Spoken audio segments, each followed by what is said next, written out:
today is going to be a little special treat that will also reach out to the retro gaming fans out there. I'm the ex-hardcore gamer, and today I'm going to be talking about Gimmick Special Edition. Originally developed and published by SUNSOFT, it was released in 1992 on the Famicom. While there were originally plans to release the game outside of Japan, especially in North America on the NES, SUNSOFT of America felt that people had moved on to the 16-bit Super Nintendo Entertainment System, and that marketing an 8-bit game would just be too difficult. Outside of a small pressing in Scandinavia the following year in 1993, Gimmick remained a well-hidden treasure that is now available on modern gaming hardware all around the world. In Gimmick, you're going to play as a small green creature named Yumataro, which was accidentally given to a young girl as a gift. After all of her other toys come to life and take her away to another dimension, you must follow and try and save her. Going through 6 stages and fighting 6 bosses, you will be doing some very difficult physics-based platforming and star shooting. I'm not kidding.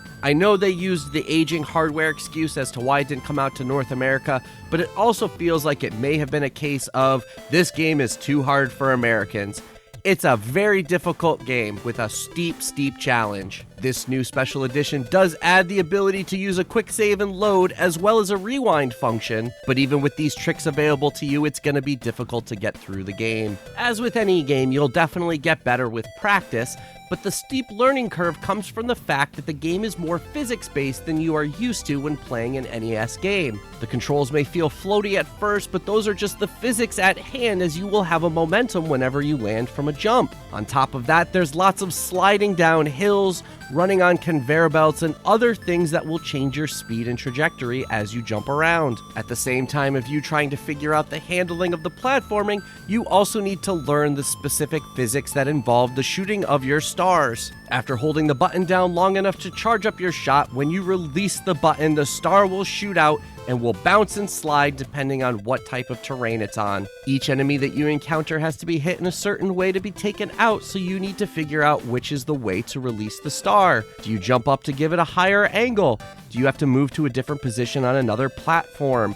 If you get good enough, you might even be able to get a combo that takes out multiple enemies at once. If you really want to show off and go for a total completion, the star can be ridden on as another platform, and it'll give you access to areas that you couldn't get to otherwise. Speaking of showing off, there are different modes that can be played depending on what type of experience you're going for. By default, it's going to play in normal mode, which has those added abilities I mentioned before of using quick save and load as well as rewind. These features can be used as much as you want and can essentially give you unlimited tries to be able to complete the game. If you're up for the challenge and really want to be able to see what you can do, there is the serious mode, which disables these features and adds the ability to earn the achievements. Finally, there is the speedrun mode, which does keep the timer on screen and keeps track of how you've done on each stage as you play through the game. There are also online leaderboards so you can see how you stack up against other players around the world. Me personally, I'm not trying to impress anybody, so I had no problem sticking to the normal mode,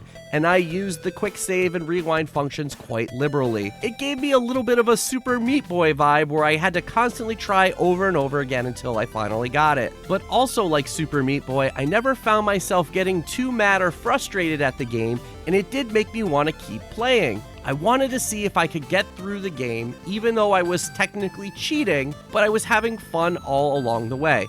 Look, even as a kid, I was using Game Genie. Another cool extra in this special edition is the art gallery, which has pictures of the packaging, the cartridge, and even the instruction manuals for both the Japanese and Scandinavian versions. Unfortunately, these instructions were not translated, so I went through quite a bit of the game before I realized that those potions I was picking up were actually extra attacks that I could use. The previously mentioned fact that this was a late-life NES game shows that they really knew how to use the hardware at the time, and the graphics are beautiful. Everything is brightly colored and well-detailed. There's variety to what the levels look like.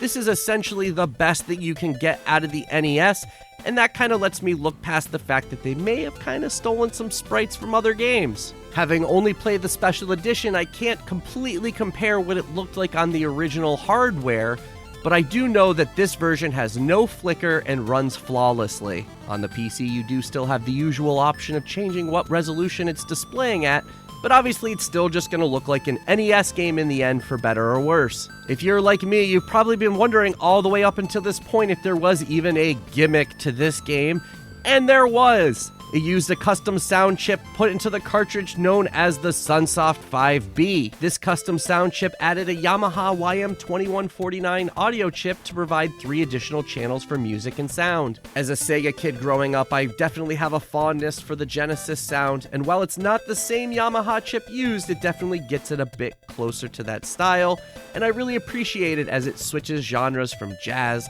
pop music, and even hard rock. I really appreciate that something like Gimmicks Special Edition exists in today's gaming world. It takes a previous hidden gem of Japanese gaming history and brings it to the rest of the world with some added extras. A fun game that really takes advantage of the hardware at the time and just brings a good challenge with lots of fun. If you like seeing a bit of history and giving yourself a challenge along the way, I highly recommend it.